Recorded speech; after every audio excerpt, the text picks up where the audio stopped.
Bonjour à tous, merci de nous retrouver sur France 3 Nouvelle-Aquitaine pour un dimanche en politique spécialement consacré au festival de l'été, musique ou spectacle vivant.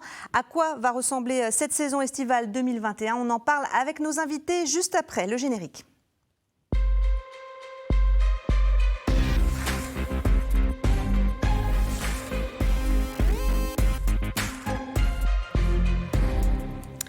Théâtre, cirque, musique, danse, la Nouvelle-Aquitaine, une région particulièrement riche en festivals. Comment s'adapte-t-il à la crise sanitaire et aux mesures de déconfinement qui sont mises en place ? Seront-ils plus intimistes, plus locaux, plus écolos ? On en parle ce matin avec plusieurs invités. Avec moi en studio, j'accueille Martin Palis. Bonjour. Bonjour. Vous êtes directeur du pôle national du cirque de Nexon en Haute-Vienne et membre du Syndéac, le syndicat national des entreprises artistiques et culturelles. Jacques Rex, bonjour. Bonjour. Vous êtes le président du festival des arts de rue Urbaca à Limoges.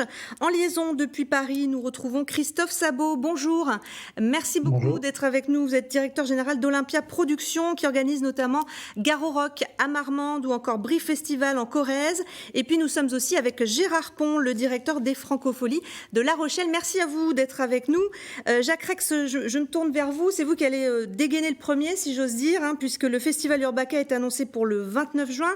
Il doit durer jusqu'au 3 juillet. Vous êtes dans les derniers préparatifs, comment ça se passe ? Alors non seulement il doit commencer le 29 juin, mais en fait on va travailler sur toute une saison, et donc on va commencer nous le 19 juin dans les communes déjà. Le festival, lui, effectivement, du 29 au 3 juillet, et ensuite tous les vendredis de l'été de juillet et d'août. Alors on ne prépare pas ça de la même façon que d'habitude, donc vous voyez les autorités fréquemment, comment ça s'organise ? En fait le festival il est conçu un an à l'avance en gros. Et puis ensuite, avec des réunions qui se sont déjà tenues avec la mairie de Limoges, avec le directeur du cabinet du préfet, nous avons décidé de maintenir le festival. Et voilà, il va se réaliser. Alors on voit qu'il n'y a pas de fête de la musique, par exemple, il n'y a pas de concert autorisé dans les rues. Comment est-ce qu'on peut gérer la jauge, les gestes barrières dans la rue ? Comment ça se passe ? Alors nous avons pris l'engagement, c'est que comme l'année dernière tous les vendredis, nous allons faire évidemment respecter les gestes barrières, la distanciation sociale au maximum, avec une jauge qui sera a priori de 1000 personnes. Et puis ensuite, effectivement, pour les arts de la rue, il y a une possibilité, on va dire que c'est assez tranquille. On va essayer de gérer ça au mieux. Et puis ensuite, on verra au fur et à mesure comment ça se passe. Alors, on va retrouver Gérard Pont en direct de Paris. Alors, les Francopholies du 10 au 14 juillet, avec une programmation ambitieuse. On peut citer Gaël Faye, Francis Cabrel, Suzanne, il y en a beaucoup d'autres évidemment. Comment vous avez travaillé pour bâtir cette programmation ? Est-ce que la question de l'annulation s'est posée ou pas du tout cette année ? Non, on n'annule pas. The show must go on, comme on dit en français. Donc on a toujours pensé que ces francopholies on allait les faire. Il y avait un côté évidemment méthode Coué, parce qu'en février on n'avait aucune information, mais on avait beaucoup d'optimisme. Et puis bon, voilà, on a reconduit beaucoup d'artistes qui avaient été programmés en 2020. Et puis les artistes qui ont décliné parce qu'ils ne voulaient pas jouer en 2021, eh bien on les a remplacés. Et voilà, donc effectivement, Francis Cabrel remplace Necfeu et Benjamin Biolay remplace PNL. Alors ça peut paraître bizarre, mais enfin voilà, en tout cas je trouve qu'on a une programmation de chansons françaises, une des meilleures qu'on ait jamais eues en cette année 2021. Alors, il y aura évidemment un pass sanitaire qui sera demandé, mais pas dans toutes les zones du festival. Comment ça va se passer ? Je me méfie du mot passe sanitaire parce que ça fait peur, ce mot passe sanitaire. On a l'impression que c'est une espèce d'Ausweis qu'il faudrait présenter. Donc non, c'est effectivement il y a tout ce qui est en dessous de 1000 places. Nous avons 5-6 salles en dessous de 1000 places où il n'y a pas de passe sanitaire. Il suffit d'un masque et effectivement ça se passera comme dans les autres années. Et la grande scène des Francopholies qui elle est en plein air. Il faudra présenter la preuve qu'on n'est pas contaminé, qu'on ne porte pas le virus. Voilà, ça me semble pas quelque chose de très très compliqué. Voilà, soit on est vacciné, soit on pourra faire même un test juste avant d'arriver au festival, puisqu'on met en place un dispositif pour que les tests antigéniques qui se font en un quart d'heure pour être faits avant d'entrer dans le festival. Donc voilà, c'est une petite contrainte, mais ça fait quand même 1 an et demi qu'on n'a pas eu de musique, donc je pense que c'est un sacrifice pas très compliqué. Et une fois qu'on est dans l'enceinte, voilà, on sera tous finalement pas porteurs du virus, donc on devrait être en superbe sécurité. On voit que vous êtes impatient, est-ce que vous appréhendez aussi ? Non, non, non, non, non, j'appréhende plus la compréhension des gens, parce que c'est très compliqué à comprendre. Enfin, en tout cas, on complique beaucoup les choses, et puis on le présente souvent comme une chose négative. Alors moi, je dis que c'est un pass salutaire et pas un pass sanitaire. Je pense que il faut surtout passer outre la difficulté de cette chose-là. Je pense qu'une fois qu'on sera devant la scène, le festival aura la même émotion, elle sera même, à mon avis, ce sera même une édition historique, parce que ça sera la première après 1 an et demi de non-concert. Et je pense qu'on va tous vivre une émotion incroyable de voir des artistes sur scène qu'on n'a pas vu depuis. Enfin, on n'a pas eu cette émotion-là depuis longtemps. Donc je pense que ça va être une édition ouais, mémorable. Il y aura ceux qui y seront et ceux qui auront été. Mais ce sera, je pense, dans l'histoire du festival, ça sera quand même une édition très particulière, celle l'après Covid. On l'espère. En tout cas, je vais revenir vers vous un peu plus tard dans l'émission. Martin Palice, vous aussi, vous préparez l'été. C'est un été qui ne sera pas comme les autres, avec des nouveautés, Annexon. Oui, on a beaucoup refondé notre façon de travailler, les rendez-vous donnés au public, le rythme durant l'été. On a vraiment profité de cette année où il y a eu une espèce de pause, qui n'a pas été totalement d'ailleurs une pause, faut bien le dire, pour vraiment reconsidérer tous nos rendez-vous, toute notre façon de travailler, autant avec les artistes d'ailleurs que vis-à-vis du public. Donc on est assez impatient de rouvrir, voilà, et je pense que tout va très bien se passer, le public va être là. Je crois aussi qu'il faut qu'on fasse très confiance au public. Les Françaises et les Français sont les premiers responsables dans cette crise et ils se sont très bien comportés. On l'a vu pendant une année avec souvent un respect des règles qui était là. Et je ne vois pas pourquoi ça en serait autrement dans quelques semaines, parce qu'on serait dans des lieux culturels, quoi. Voilà. Donc, pas de passe sanitaire Annexon, puisqu'a priori vous êtes en dessous de la jauge des 1000. Oui, on avait anticipé ça depuis un petit moment. On sentait bien venir, d'ailleurs comme l'été dernier, que la question des très grandes jauges allait être un peu plus complexe à organiser. On n'a pas souhaité s'engager dans cela. Donc oui, on propose des jauges qui sont plus petites, plus intimes, plus sympas, et qui nous permettent aussi de mettre un maximum de nos moyens économiques dans la programmation et l'accueil du public, plutôt que par moment dans des surcoûts, il est vrai, puisque toutes ces mesures sanitaires et toutes ces contraintes qu'on nous impose ont un surcoût pour les organisateurs. Ouais. On va en reparler évidemment. Christophe Sabot, bonjour, merci d'être avec nous depuis Paris. Je le rappelle, vous êtes le directeur général d'Olympia Productions, organisateur entre autres de Garo Rock à Marmande, de Brie Festival en Corrèze, du festival ODP à Talence. Garo Rock a annoncé dès février donc l'annulation de l'édition 2021. Depuis, il y a eu une annonce d'une édition digitale. Est-ce qu'il fallait l'annoncer si tôt, cette annulation ? Bonjour. Oui, depuis le départ, il était pour nous évident que nous avions très peu de chance de pouvoir faire vivre ce festival. Garo Rock, du fait de sa capacité, nous accueillons certains soirs un petit peu plus de 45 000 personnes. Il fallait être, on va dire, honnête. Nous avions l'année dernière gardé une grande partie de la billetterie parce que les gens nous font confiance et attendaient, comme nous tous, une édition 2021.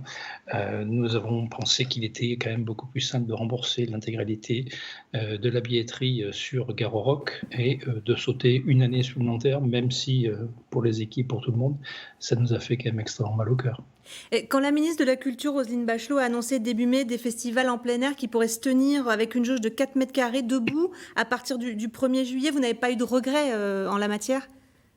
Ouais, vous savez, 45 000 personnes à mettre avec 4 mètres carrés d'écart, ça paraît un petit peu compliqué, surtout devant une grande scène. Non, c'était... On remercie la ministre sur d'autres choses, mais cette initiative, malheureusement, ne nous permettait pas de pouvoir... Vous savez, Garo Rock, c'est à la fois, vous le voyez, vous projetez les images, c'est une grande manifestation. Nous avons en plus un camping. Dans le camping de Garo Rock, il y a chaque jour un petit peu plus de 25 000 personnes. Parce que le camping est partie prenante, est partie intégrante du festival. Donc tout était totalement impossible. Maîtriser aujourd'hui avec autant, je dirais, d'impondérables, puisque la situation au mois d'avril est totalement différente de la situation d'aujourd'hui. Comment prévoir la situation d'aujourd'hui au mois d'avril ou au mois de février? C'est pour ça que la décision pour nous était sage et on s'est projeté à la fois sur l'édition digitale que nous allons présenter, plus surtout sur 2022 et déjà 2023. Ça veut dire que cette édition digitale, vous pouvez nous donner un aperçu de ce à quoi ça va ressembler ? Ce qu'on souhaitait, c'était faire un événement qui était 100% digital dans l'esprit de Garo Rock. Il y aura des lives inédits. On a Vladimir Cauchemar, Giorgio, des gens comme ça. On aura des lives qui étaient des moments emblématiques du festival sur ces 25 dernières années.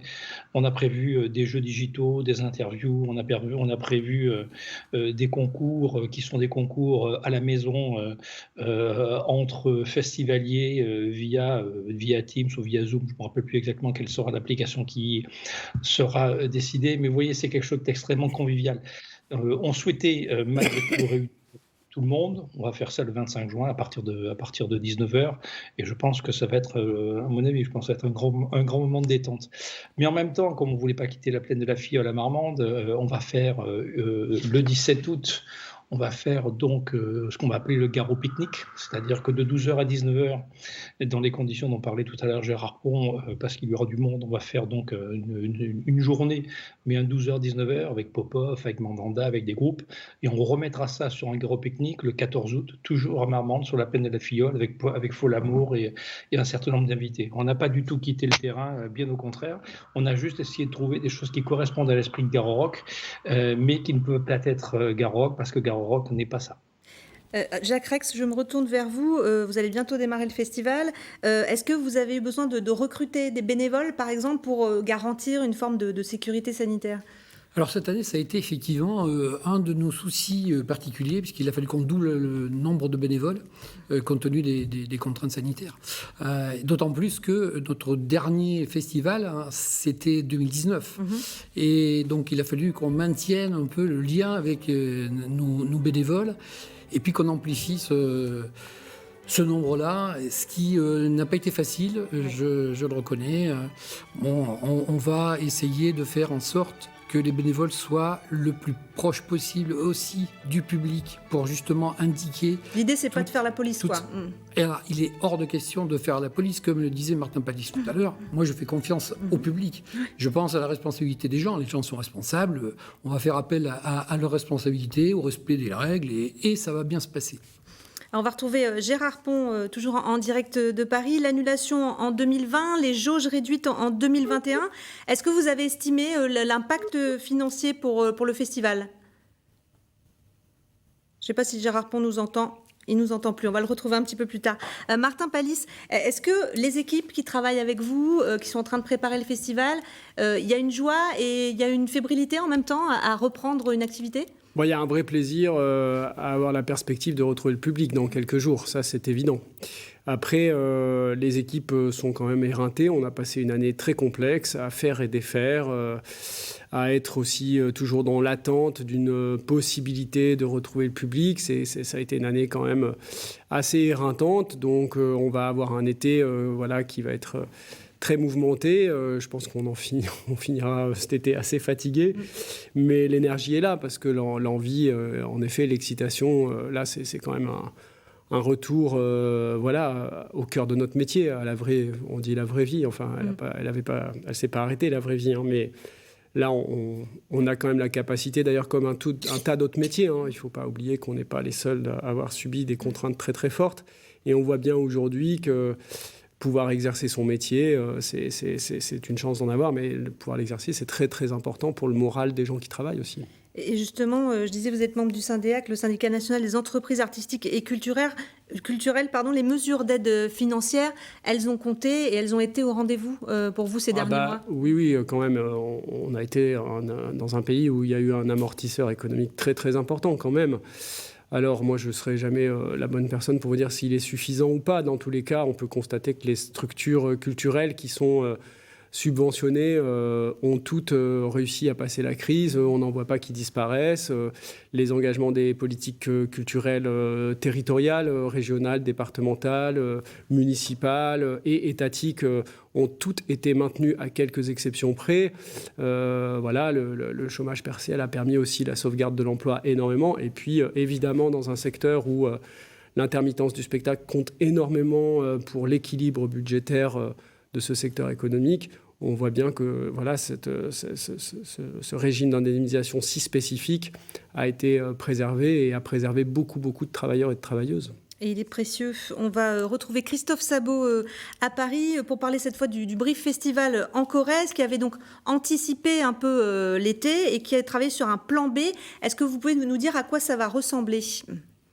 Ah bah ça va être un très joli festival, mais c'est clairement différent. Je vais vous expliquer.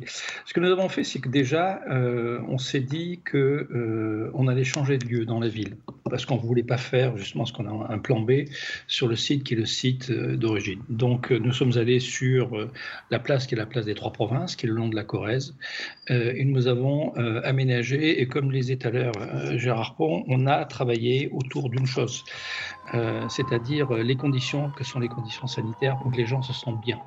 Et ça, c'était la chose qui était la plus importante pour nous. Pourquoi ? Je vous donne un exemple. Nous accueillerons 5000 personnes. Nous avons monté entre les chaises et les tribunes la possibilité de pouvoir en accueillir 7005. Qu'il y ait là-dessus des distanciations qui soient des distanciations qui soient réelles.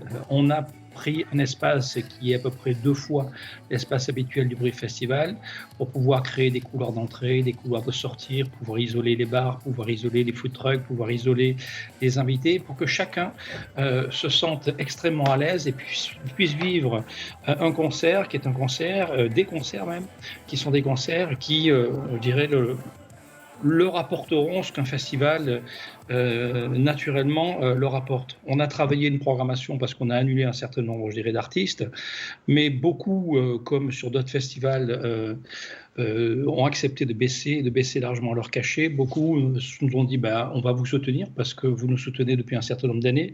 L'une des particularités de Brive est aussi de faire du 100% français. Et là-dessus, tout le monde a répondu présent. On n'a vraiment pas eu de problème pour monter le plateau, mais vraiment aucun. Jacques Rex, on parle de bousculer les habitudes, de sa façon d'assister au spectacle. Est-ce que les artistes eux-mêmes, ils ont été inspirés par la période ? Est-ce qu'ils en ont fait quelque chose dans la création ? Je crois que pendant cette période-là, les artistes, ça leur a permis de repenser la façon de faire et aussi de créer, on va dire, avec cette crise qui est arrivée autour de ces problématiques-là. Nombre de nouvelles compagnies, que ce soit en théâtre ou que ce soit en danse, etc., sont partis justement avec cette théorie qu'ils allaient travailler sur l'enfermement, sur la pandémie, les crises, etc. Et ça a donné donc quelques spectacles en création cette année que nous verrons peut-être en 2022 ou 2023. Martin Palis, comment vous voyez-vous l'avenir des festivals ? Est-ce qu'il y a un modèle à repenser, à réinventer ? Moi, attention, on parle d'une crise. Une crise, c'est un moment, ça commence, et puis à un moment, ça doit s'arrêter. Sinon, on n'est pas dans une crise. Donc, si on appelle ça une crise, il faut savoir ce que le mot, ça veut dire que ça commence, ça a une fin. Cette crise sanitaire, je pense qu'elle aura une fin. Elle aura transformé peut-être en profondeur certains de nos modes de fonctionnement. Et là, je ne pense pas nécessairement d'ailleurs à la culture, mais plus globalement à l'ensemble de la société. À l'ensemble de la société. On sait aussi que cette crise est une crise écologique, qui ne dit pas son nom dès le départ. Pour ce qui est de nos secteurs, d'une part, on voit bien à travers les témoignages de chacun d'entre nous ici que le secteur culturel et les professionnels qui y travaillent ont une très grande capacité à savoir se réorganiser en fonction de contraintes qui leur sont demandées dans le cadre d'une crise sanitaire. Mais il y a quelque temps, c'était le plan Vigipirate aussi face aux attentats. Donc le secteur est très professionnel. C'est le secteur d'ailleurs qui a proposé énormément de solutions au ministère de la Culture et pas l'inverse. Et on voit très bien que cet été, nous savons toutes et tous faire en sorte que nos activités puissent avoir lieu dans de très bonnes conditions, assurant la sécurité sanitaire du public. Ensuite, moi, je crois que la campagne de vaccination est en marche. Semble-t-il, elle se passe bien. Moi, je pense qu'il faut l'encourager. On sortira d'une crise sanitaire en pouvant se soigner. On est dans des sociétés riches qui ont aujourd'hui des vaccins à disposition. Ce qui n'est pas le cas de tous les pays. Voilà, ce qui n'est pas le cas de tous les pays. Et moi, je crois qu'il faut aller dans ce sens-là, parce que c'est comme ça qu'on retrouvera une situation normale. On l'a fait pour la grippe pendant un certain temps, et puis maintenant, aujourd'hui, c'est pour le coronavirus. Donc moi, c'est vrai que là-dessus, je fais partie des gens qui sont assez convaincus par le fait que, voilà, on sortira de cette crise à un moment donné, on sortira même de la distanciation sociale, il faut vraiment l'espérer, parce que ce mot est assez dramatique, et on sortira aussi du port du masque, comme c'est le cas un petit peu aux États-Unis, là, avec une vaccination très massive de la population. Donc après... Je crois que la principale crise qui est devant nous et la principale chose où il faudra changer les comportements, et ça c'est le monde de la culture, j'espère, saura un peu montrer l'exemple, et notamment les artistes aussi dans les messages qu'ils dégageront, c'est la question de l'écologie. Oui. Alors justement, on va retrouver Christophe Sabot à Paris. Ah non, on a retrouvé Gérard Pont. On me dit qu'on l'a retrouvé en régie. Gérard Pont, vous êtes de nouveau avec nous. J'évoquais avec les autres participants de l'émission, est-ce que ça a été une profonde remise en question du fonctionnement général des festivals? Est-ce que vous pensez que les Franco seront plus les mêmes dans les années qui viennent? Non, ce qui a été formidable, c'est que ça ressoudait les équipes. Ça, c'était fort. Il y a eu un esprit de solidarité, c'est une espèce de redémarrage en fait, parce que comme on est un assez grand festival, il y avait des habitudes qui étaient prises. Et là, j'ai trouvé qu'on a retrouvé l'esprit du début des francopholies, l'esprit du début des festivals. Ça, j'ai trouvé ça formidable. Sinon, la remise en cause ou en question du festival, c'est pas le Covid, c'est qu'est-ce qu'on fait comme festival dans l'avenir de manière générale, comment le festival évolue en matière d'environnement, en matière de programmation, mais ça, c'est pas lié au Covid. Non, ce que j'ai trouvé que le Covid a provoqué, c'est vraiment un esprit d'équipe formidable. Ça, c'était voilà, on était tous ensemble, on est tous ensemble depuis 1 an et demi avec la volonté de promouvoir la chanson francophone, les jeunes talents, et voilà. Ça, je trouve que ce qui a été le plus fort. Et quand vous me posiez la question, est-ce qu'on a pensé annuler? Non, justement, il y avait une telle énergie, une telle envie dans les équipes que c'était pas possible d'annuler. Enfin, sauf si évidemment la loi nous l'avait interdit. Alors, on va retrouver Christophe Sabot, qui est lui aussi à Paris, Olympia Productions. Il y a des états généraux des festivals qui vont se tenir. Est-ce que vous en attendez quelque chose? Comment vous voyez, vous, l'avenir des festivals? Est-ce que les grosses machines, peut-être, vont se réduire? Non, je pense pas, non. Non, je crois que ce pays a, je dirais, une chance culturelle. C'est un pays dans lequel il y a une immense diversité. Et quand on regarde le paysage des festivals, oui, il y a des gros, il y a des tout petits festivals, il y a des grosses structures, il y a des structures administratives qui sont des structures associatives, il y a de tout. Et c'est cette immense diversité qui justement apporte à la population cette ouverture. Et cette ouverture, il faut absolument la conserver. C'est pour ça que pour l'avenir, dont nous, dans tous les cas, dans la manière dont nous regardons et en discutant avec d'autres personnes, tout le monde est d'accord qu'il faut encore amplifier la diversité, trouver encore des festivals qui sont des festivals qui amènent d'autres expériences, qui seront peut-être sur des esthétiques musicales, qui seront peut-être encore plus fouillées, qui seront peut-être sur des approches qui seront des approches sur lesquelles tout à l'heure l'un de vos invités parlait de tout ce qui est lié au RSE. Bien évidemment, c'est une question qui est absolument fondamentale et qui sera structurante sur l'évolution des festivals. Donc, quel est l'avenir des festivals? À mon avis, absolument resplendissant. Oui, on aura passé 2 années terribles, certes, mais je pense que le ministère de la Culture et la présidence de la République aura, en France, très, très fortement soutenu la culture, et je crois que tous les opérateurs remercient. Ce qui fera que demain, il était annoncé il y a 1 an que ça serait un péril. Il était annoncé il y a 1 an que la culture serait dans un danger qui sera un danger quasiment, je dirais, de mort. Je pense que ce ne sera pas du tout le cas. Je pense qu'il y a beaucoup de choses, et vous le disiez tout à l'heure, il y a une manière de se réinventer. Et chacun participera à sa manière, à cette évolution et à cette manière de réinventer. Merci, c'est un beau message. En tout cas, il nous reste quelques minutes d'émission. Jacques Rex, est-ce que vous craignez quand même que chez certains spectateurs, la convivialité ou l'esprit de fête, qu'il y ait une sorte de peur, peut-être encore, au début en tout cas? Bien, pour les premières journées, peut-être bien. Nous, on ne sait pas du tout à quoi on s'attend, en fait. J'espère et je crois que le public va être nombreux. Je pense que tout le monde va être responsable. C'est vrai qu'au départ, alors ne serait-ce que parce que, malgré tout, le masque fait que la distanciation, comme le disait, je ne sais pas, Martin, ça, sincèrement, la distanciation sociale, moi j'ai annulé un spectacle ou 2 parce que c'était trop interactif et que les gens forcément auraient été trop près à l'intérieur du public. Et peut-être que certains seront avec cette peur-là, et aussi par rapport à nos jauges, peut-être que certains ne vont pas vouloir venir, au moins au début, Et puis, petit à petit, moi, je crois que la vie va repartir et que, avec effectivement la vaccination, les gens vont forcément vouloir vivre, tout simplement. En quelques minutes, Martin Pally, si vous aviez un message à ceux qui nous regardent et qui hésitent un peu, qui se disent bon, j'y vais pas, qu'est-ce que vous leur diriez ? Venez reprendre le plaisir de rencontrer du monde, de voir des spectacles, de vivre des moments en commun. Et voilà, on a été empêchés, on a vécu quand même toutes et tous énormément dans une forme d'isolement. L'isolement, c'est pas comme ça qu'on construit une société. L'isolement, c'est la fracturation de la société, la fracturation de la République, c'est les violences qu'on voit partout, c'est la violence qui monte. Et je crois que le secteur culturel aujourd'hui fait partie de la cohésion sociale.